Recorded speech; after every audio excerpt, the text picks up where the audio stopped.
approximately 1985. Or I'm going to be generous and say 95, because that's when they got rid of the Office of Technology Assessment. Congress looked up and said, I guess everything's been invented. They got rid of it.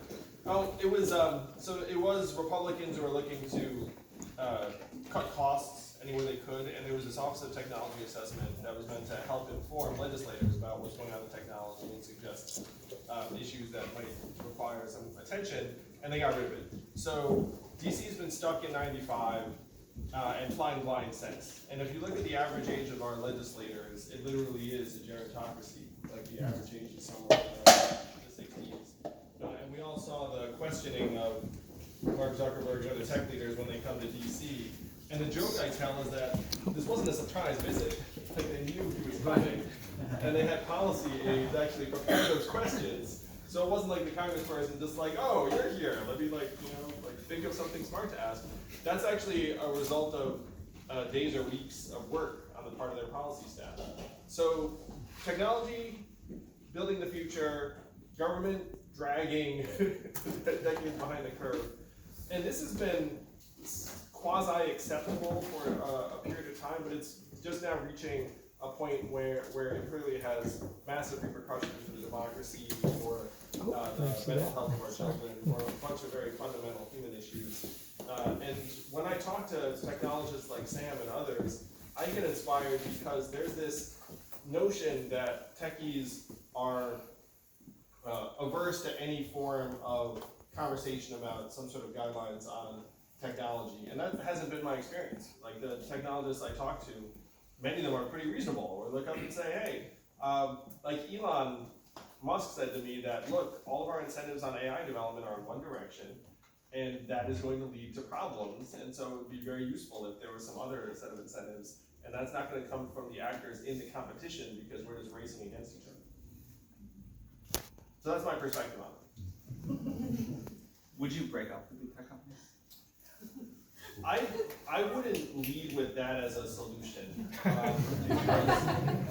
because to me, it's just false that if we were to break up Amazon into 4 mini Amazons, that all the malls and Main Street stores would reopen. They would not. And many of these marketplaces naturally gravitate towards 1 or 2 winners. And one of the jokes I told on the debate stage, which you probably heard, is that no one's using Bing, because no one wants to use the 4th best search engine. And then, apparently in the wake of that, the major Google search was, what is Bing?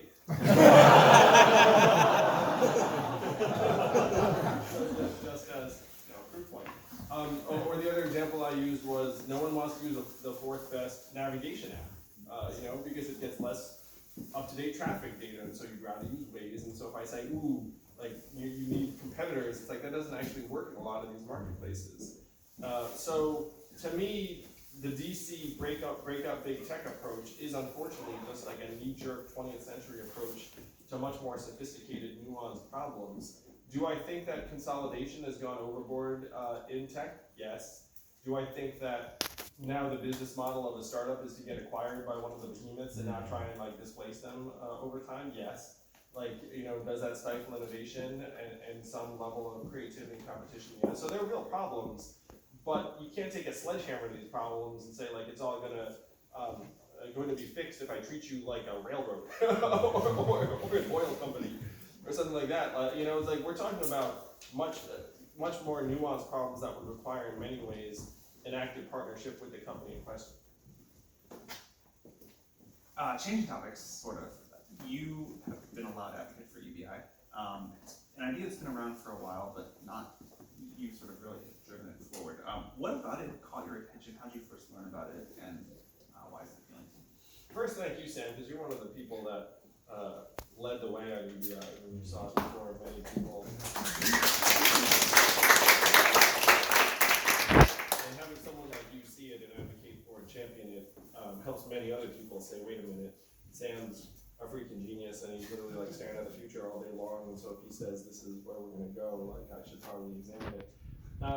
So for me, I spent 7 years running a nonprofit that I started called Venture for America. That's still thriving without me to this day. I think they actually didn't keep me around. So our goal is to create jobs around the country, and so I was reading all of these books about the future of work, Second Machine Age and Lights in the Tunnel and Rise of the Robots. How many of you read, like, let's say one of those 3 books? Yeah, so you read these books, and they often end saying, we're going to wind up with something like universal basic income because the technology is going to get better and stronger and smarter, and it's going to displace more and more people. And I read these books and I agreed. I said, yeah, this makes sense. And then I read a book by Andy Stern, who used to run the SEIU, the biggest union in the country. And it really struck me because it wasn't just the technologists like Martin Ford or the guys at MIT saying that the future of labor is no labor. It was the labor guy. I mean, to me, that's like the other end of the bookend. You know, that's an intellectual diversity that raised the level of urgency. And Andy Stern's book, Raising the Floor, actually ends saying someone should run for president on this platform. And I read his book and said, he's right. And then Donald Trump won in 2016. I was like, oh my gosh, this is a straight automation story. And then I had lunch on me, Chinese food lunch with Andy Stern. In 2017, I asked him, who's running for president on universal basic income and the 4th Industrial Revolution? He said, no one's going to touch it. I was like, then I'll do it. And then he was like, who are you again? So that was how I got into universal basic income, was reading all these books about the future of work and saying, yeah, this is an inevitability. And to me, the key is, as soon as you realize it's inevitable, then you realize we need to go as soon as possible. Because if you go too early, you get more time to adapt and learn and build different types of institutions. If you go too late, total catastrophe, disintegration, riots, like there's no putting the genie back in the bottle. Like if you go too late and you're like, hey guys, we should have passed universal basic income a while ago, that doesn't reconstitute society. So as soon as I realized it was inevitable, I said, well, we need to do something. And you know, you've been talking about potential around the country. Common criticism here is that sure, people in California love it, everyone else thinks it's terrible. People want to work, they don't want handouts, they don't want anything like this. You've also paid some people universal basic income. And Sam and I were joking about how it's harder to give people money than you think. It really is. It's hard because, like, if you give people too much income, they lose their housing assistance, and they can't be qualified for it. In the studies we run, it's really like takes literal legislative action for us to be able to do this. But I'm curious what you learned. Turns out people like money everywhere. but the idea of universal basic income does require a bit of an education process for people who've never heard of it before. And there's something of a natural human reaction that tends to take one of 3 forms. 1, how can you pay for that? 2, won't that cause inflation? 3, won't that cause us to all stop working? So you kind of can trace the genesis of each of these objections. The way I think about it is that if you have a population that's living paycheck to paycheck, 78% of Americans are living paycheck to paycheck, and then you come and say, hey, the magical Asian man wants to give everyone $1,000, then it does not jive with their daily time-money trade-offs that they're making all of the time. Because to them, they have this lived experience where money is very, very scarce, and you have to husband it very carefully, and you'll go hours out of your way to try and save a buck. And so then when someone says, hey, everyone should be getting $1,000 a month, it requires a real mindset shift that many people are deeply uncomfortable with. It's one reason why giving people money in their communities has been very helpful, because then they look at Kyle Christensen in Iowa, who now has $1,000 a month, and we're like, oh, he likes it, he's happy, that makes sense. It's helped me politically too, because then people sense that I'm sincere. Like, it's one thing to talk about giving everyone money, it's another thing to actually give people money, and so that makes me seem like the Asian Oprah, which is very helpful. Turns out people like the Asian Oprah. So, but the mindset shift for most Americans is significant, And you can actually see the numbers in terms of the demographics, where if you're a younger American, you're more comfortable with this notion naturally. If you're a little bit older, then you're more resistant. How quickly could this be implemented, and in terms of like having to pay for it? Like when could everybody be getting $1,000 a month? Well, you'd have to make a number of assumptions based upon what timeline you were going for. The most aggressive timeline you can imagine would be fairly quickly, because half of Americans right now are receiving direct government assistance in some form. It's not that hard to get more people's bank account info or mailing addresses and start confirming citizenship and identity and that you're alive and things like that. So the soonest time frame to me is within the next 5 to 10 years. And as soon as you started doing it, I believe it would be like a runaway train where everyone would realize that this is possible, and that it's actually much more of a collective choice and a question of political will than it is resources, because we have the resources. And a couple of the data points I also throw out to Americans around the country is like, do you remember voting for the $4 trillion bailout of Wall Street? And they were like, no. And I was like, of course not, we didn't vote for that. Like, do you remember anyone wondering where the money was going to come from? And they're also like, no. I was like, yeah, same thing. So, Okay, well, I do wonder where the money's going. yeah, well, so that's one data point I use to let people know that, and I do say to people, and I do believe this, that one of the biggest myths in American life right now is that somehow we're broke. We are not broke. We're actually very, very wealthy. Our economy is up to $21 trillion a year. Richest, most advanced economy in the history of the world. We're still the global reserve currency. We actually have the opportunity to do big things, particularly because this money in our people's hands would end up circulating over and over again throughout the economy. It would generate a ton more economic activity, create hundreds of thousands of new jobs, make people stronger and healthier and mentally healthier, less stressed out, more creative, more entrepreneurial. So even if you're conservative about the positive effects of this kind of move, we would get much of the value back and then some. Two other questions for me before we open it up. I know this is not the most divided America has ever been, but it's the most in recent memory, I would say. And the levels of sort of tribalism and unhappiness and the lack of national unity seem really concerning to me. So I'm curious if you've been able, as you've been on the campaign trail, to figure out what the root cause of that is and thoughts about how to make it better. I can't say there's just one root cause. There are probably 5 or 6 that jump out to me. Number one is the fact that if you can't afford a $400 bill, it activates a mindset of scarcity that reduces your functional IQ by 13 points. So one of the things I say to people is that if you think America's getting dumber, nastier, less optimistic, and more subject to bad ideas and bad leadership, we almost certainly are, because that's what you'd expect in a country of pervasive financial insecurity that depresses people's IQs and rational thinking by 1 standard deviation. So I'd say that's one major cause. Another cause is the media silos and the polarization of our media, where I'm old enough to remember when there were only 3, maybe 4 TV networks, and there were like a few talking heads, and they all said versions of the same thing, and there's like some kind of reassurance to it. And the fact that now half of Americans get their news from one source and then half from the other is really problematic. And the nature of the information they're consuming is very much market driven, where you get rewarded for more sensationalist content, you get more aggressive, you push the envelope, you make more and more extreme arguments, and you get rewarded for it. You get $1 million contracts every year. So those two. The urban-rural divide is also really significant, where the nature of our winner-take-all economy has the economic growth really concentrated in a handful of cities, for the most part, where rates of business formation have hit multi-decade lows in 80% of the country. And then you can imagine what the other 20% is. It's here, it's parts of Texas, it's Boston, it's other places around the country.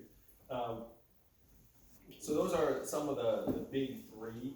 I have been staggered by how completely either oblivious or uncaring our media is to some of the sources of division in in this country. Or when I walk around talking about, hey, we automated away 4 million manufacturing jobs, journalists just don't care. Like, it's not within their framework. If, like, a comedian makes like a racial slur, then they care. But if we blow away Midwestern communities, everyone's like, you know, like that's the nature of progress. Or they don't even like bother to examine what it could mean. That is one of the reasons why I'm so excited about my campaign, because I've been learning a lot about the media during this time. And I think that this campaign can help force an examination of certain things that the media would have no interest in otherwise. That hopefully can help bring us together. And that's something that I'm so personally thrilled about, is that I meet hundreds, maybe even thousands of Trump voters who say that they're voting for me or supporting me, and they feel like my campaign is speaking to them in a way that they have not seen from anyone aside from Trump. And to me, this is a failing of media. It's that if the media actually dug into the real reasons why Trump won, then we might be having a different national conversation. Awesome. Speaking of that, we would all love to see you win, and love to hear about what we can do to help, and also sort of what the path, like tactically, to qualify for next debate, but then beyond that, like what does it look like? Sure, I love rooms like this because we're all operators, we're all like numbers people. We're like, okay, how do you win? And I literally have a math of Altman on, so you know, I have to know what the numbers are. I love the numbers. It's so much fun. It is like a startup. Startup to save the world. So, you know, I almost wore my varsity math t-shirt. It's like from high school, and I'm a little bit ratty.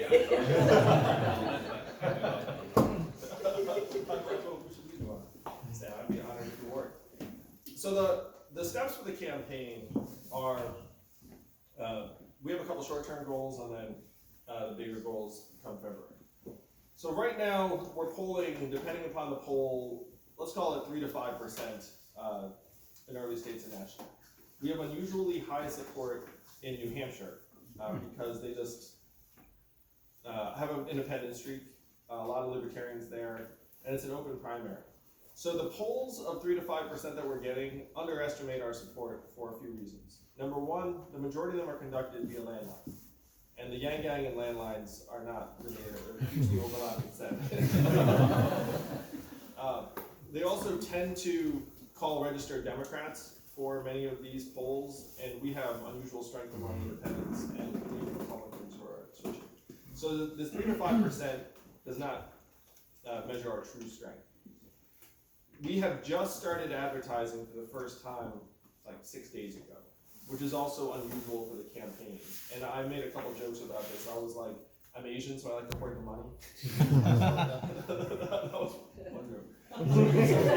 So we raised $10 million last quarter, and we didn't spend it on ads, and then we just started spending it last week. And so you're going to see our numbers in Iowa rise because we're now talking to Iowans in a different way than we had previously. And right now you're seeing a massive surge in Pete Buttigieg's numbers. It wasn't that Iowans just woke up one day and were like, ooh, I like that Pete fellow. It was that Pete spent millions of dollars on paid ads starting about 5 weeks ago. And then that stuff takes a certain period of time to start showing up in the polls. So we started last week, and then you're going to see the impact in the polls several weeks from now in Iowa. So that's going to help ensure that we make the debates in December, because we're then going to be at more than 4% in both Iowa and New Hampshire, which will both get polled multiple times. And then the next step is to try and get delegates in the early states to a point where we're still fighting when it comes to Super Tuesday here in California and Texas and North Carolina, and some other states that are really, really good for us. So if you look around at the map, aside from New Hampshire, we're strong in Nevada, in part because it's got a higher density of Asians, and Asians like me for some reason. But also Nevada's ground zero for the automation of jobs. Like, where if you look at their industries, it's hospitality and retail and call centers and transportation. #1 in the entire country for a proportion of jobs that are going to be lost to automation, and they're already feeling it. MGM already fired hundreds of bartenders and replaced them with robot bartenders. It turns out tourists like the robot bartenders. And MGM's like, did the math and was like, oh, I'll get paid back within 6 years, and that's a pretty good deal. So Nevada, we're unusually strong, and California, we're unusually strong. We outpolled Kamala Harris in one poll here in California.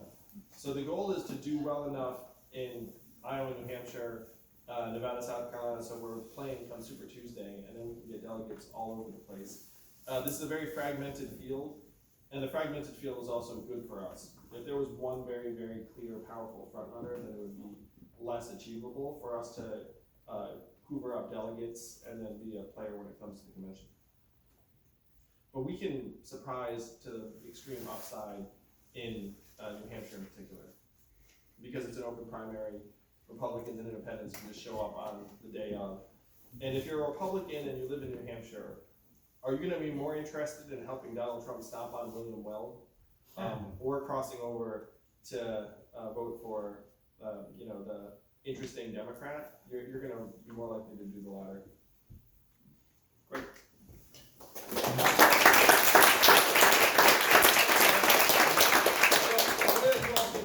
Make a difference is every dime you give to the campaign, we are then going to pump into advertising in Iowa, New Hampshire, and perhaps Nevada. So every bit helps. The advertisements are not that expensive in these places. So literally, like if you get a friend to donate a couple thousand or 2,800 to us, you can imagine that another ad just went on in Des Moines or Iowa City, and it reached another 60-year-old Iowan who's just turning on the TV and is like, oh, this Yang fellow. Maybe I should look into that. Because a lot of the people who are voting in the primaries get their information from TV, and we need to beat them where they are. We're really strong in the digital, we're very efficient, but we have to be purposefully inefficient to move the biggest chunk of voters, and for that we need money. As soon as possible. So if you have, I appreciate all of you making a contribution of the year today, it's immensely impactful, and if you could push friends who are like-minded, that would be the single best thing you can do. All right, let's open it up for questions. I'll let you choose people. All right, sorry, Hey, man. How's it going? How are you? Good. It's great to see the campaign continue to drive, and I've spoken to a lot of people here tonight who are, this is their first engagement in politics, and that's a particular attraction to your candidacy and your campaign. But let's say that there's somebody who's dragged here today who wasn't engaged before, and now they're part of the gang, they're followers. What methods can you use to engage them and keep them engaged? I'm thinking Bernie has a lot of house parties, he has the app that he's using. What are the KPIs that you're going to use to measure as the campaign grows and keep new people who don't know anything about politics engaged in this campaign? Many of our supporters say it's the first campaign they've ever donated to, the first campaign they've gotten involved with. There are a lot of people, about 25% of Americans, think that politics has nothing to do with them. They're officially politically disengaged. And we're activating a significant number of those people because of the strength of the vision of this campaign. And so to stay engaged, for this crowd, I mean, we're pretty good on social media. We just broke 1 million Twitter followers yesterday. Congratulations. The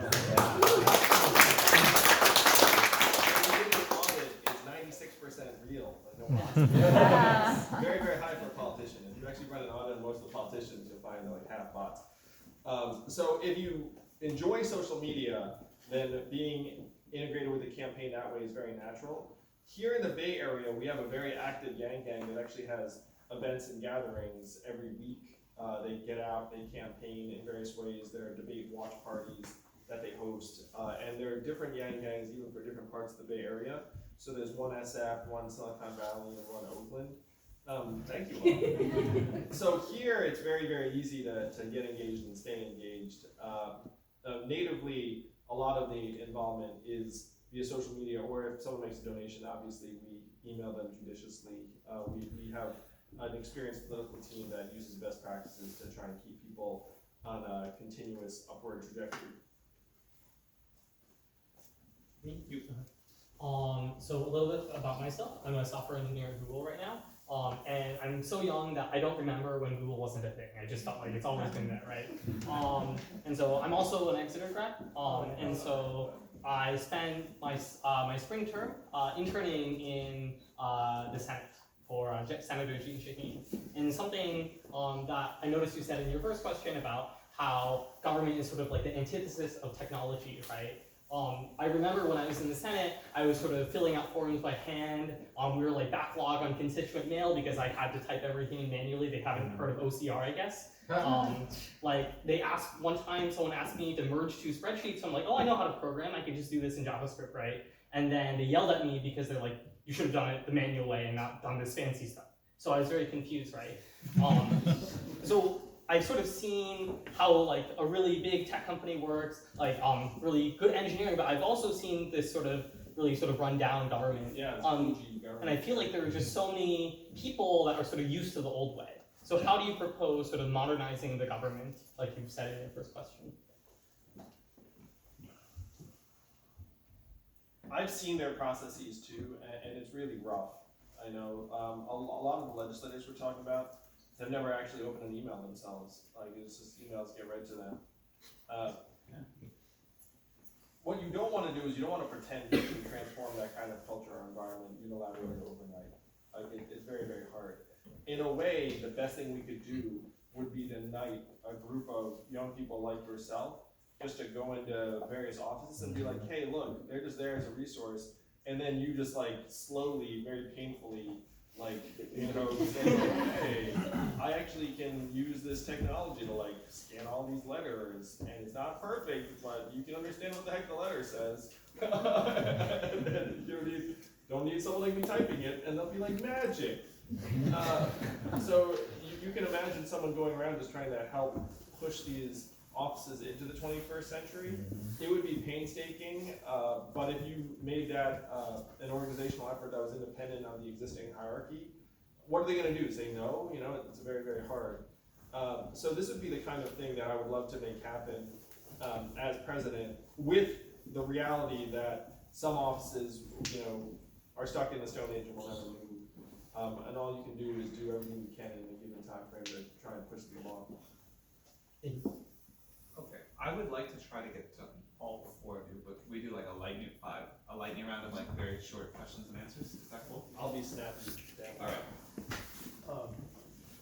What is the world like after people become shareholders in their economy?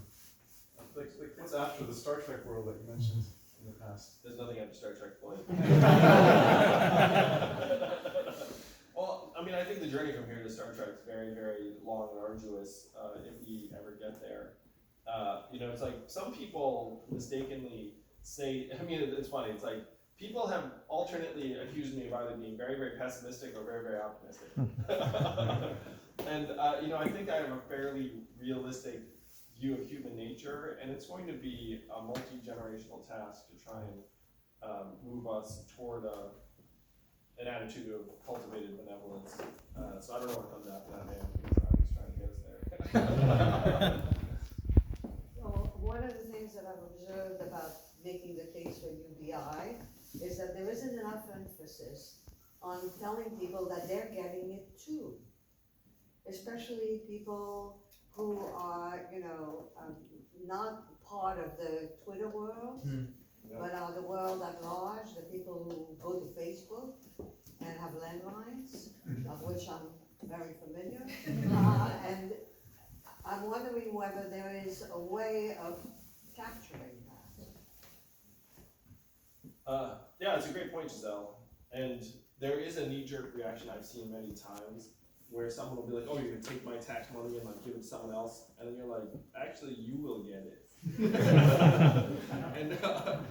and that is a reaction I've heard, and helping people understand that they too will get it is a very, very big part of the campaign.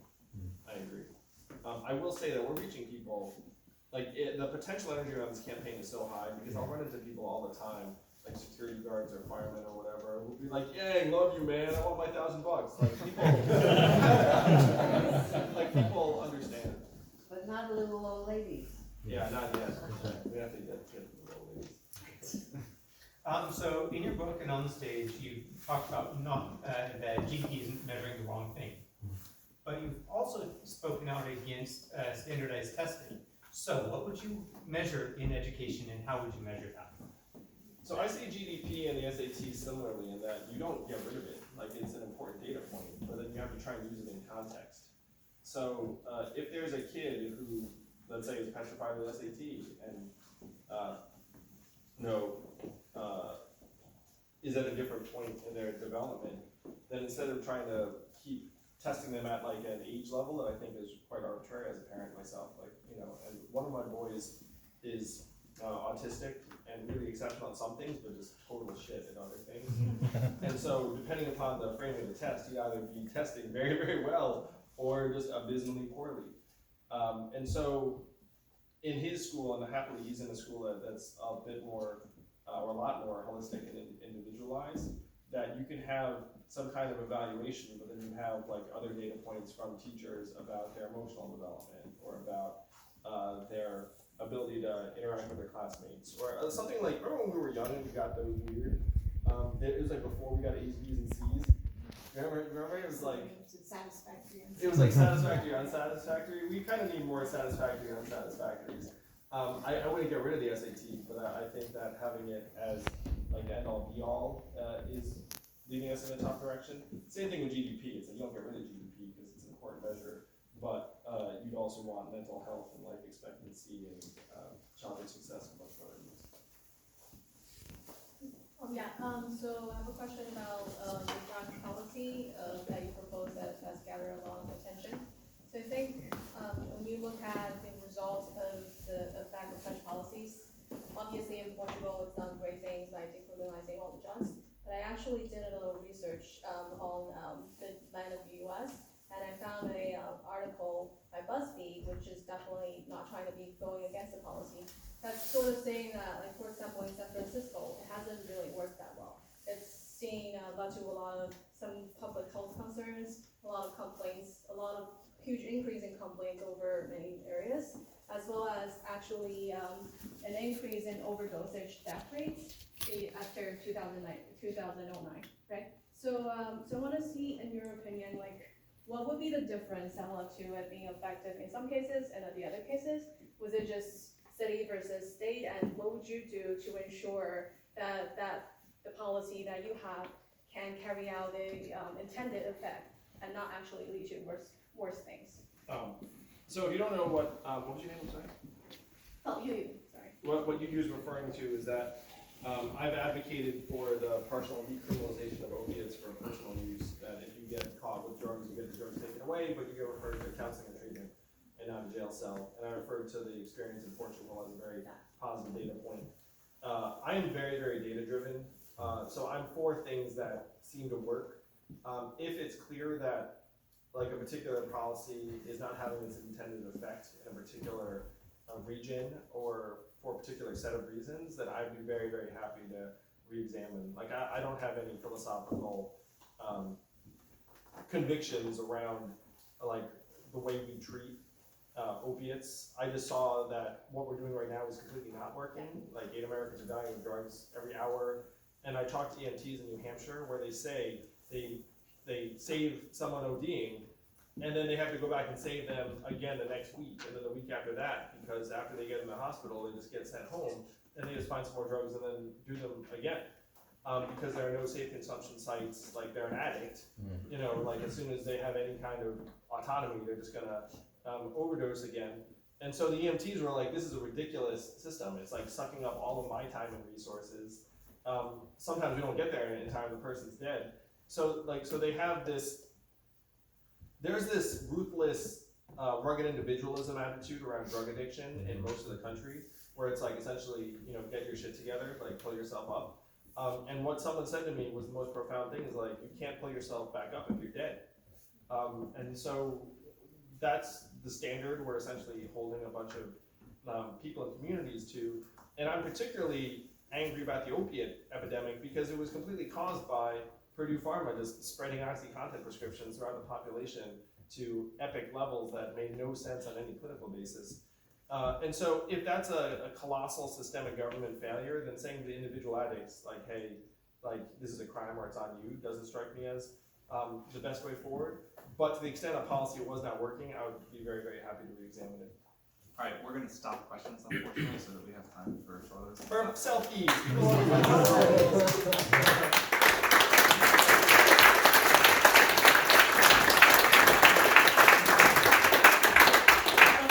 So two quick things here. We are going to have folks line up this way so you can pass swag and books as you come. And then you can get Andrew to sign that. We're probably going to have to move this chair. The other thing I just wanted to say is thank you all so much, as everyone has said here, for being here.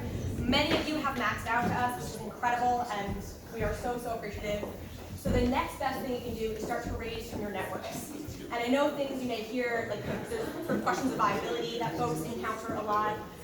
We have an email that goes out from myself and the chair of our finance committee on a weekly basis, and we try and arm you with everything we can to help you spread the word positively. Good press hits from Andrew. We have about Andrew. We have a prospectus that you all can take a look at and try and make a case for Andrew. So if you're interested in receiving that letter, I'll be kind of walking around here along the line. Let me know. I'll get you on the list. But the rule is if you're going to sign up for it, you have to make the effort. You have to get a friend to give, or at least try to get several friends to give. It is really do or die time here in this final quarter before voting begins next year.